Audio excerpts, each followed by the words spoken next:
Section 1. Setting the stage. Defining your data collection objectives.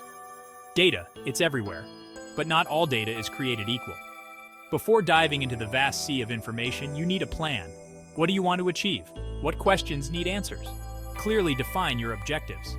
Are you trying to understand customer behavior, measure the effectiveness of a marketing campaign, or predict future trends? Once you know your goals, pinpoint the specific information required. What data points will help you answer your questions? This clarity guides your data collection efforts. Remember, garbage in, garbage out. Start with a clear purpose and specific needs. This ensures you gather relevant data, saving time and resources. Section 2. Casting a wide net utilizing diverse data sources. Data collection is like fishing. You need the right bait and the right spot.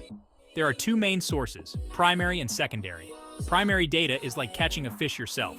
You gather it directly through surveys, interviews, or experiments. It's specific to your needs, but can be time-consuming. Secondary data is like getting fish from a market.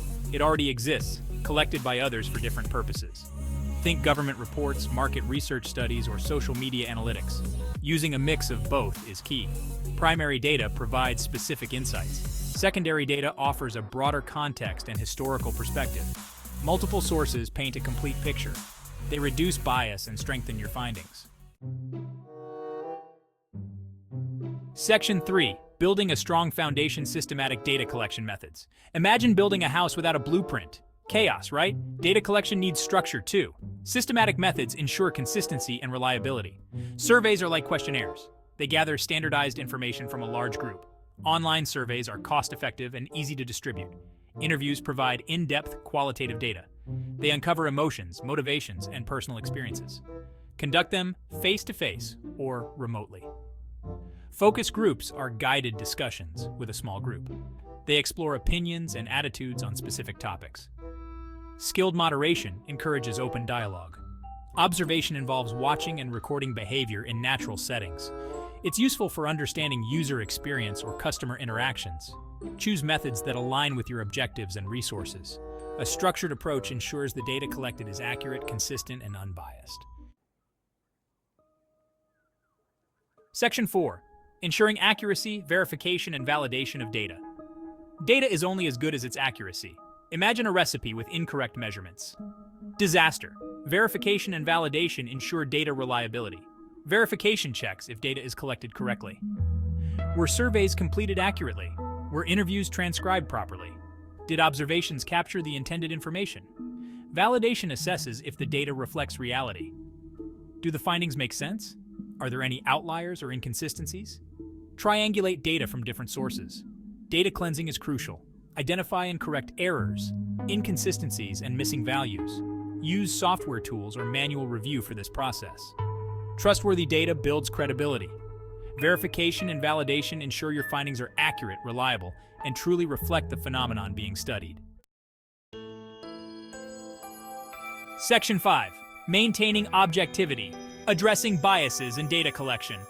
Bias is like a crooked ruler. It distorts your measurements. Be aware of potential biases and take steps to minimize their impact. Confirmation bias is seeking information that confirms existing beliefs.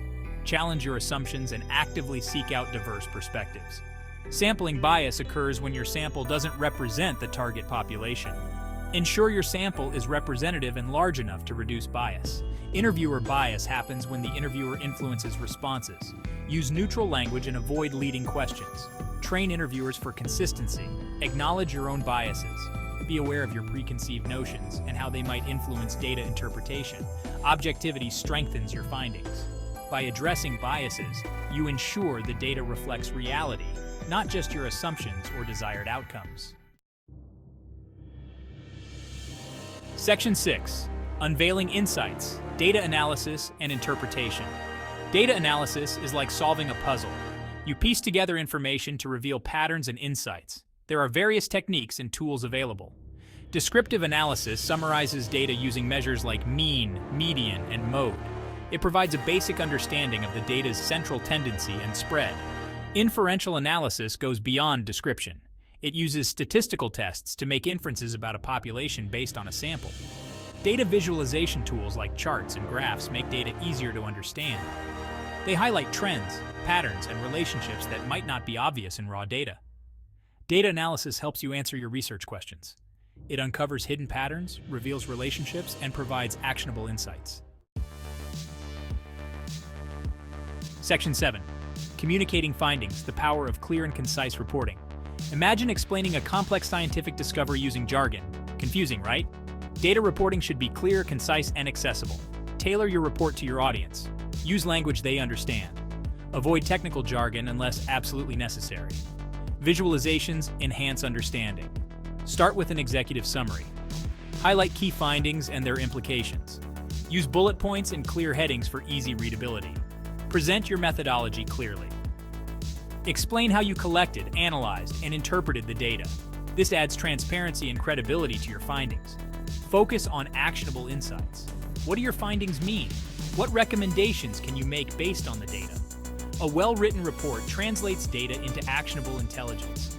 It informs decision-making, influences strategies, and drives positive change.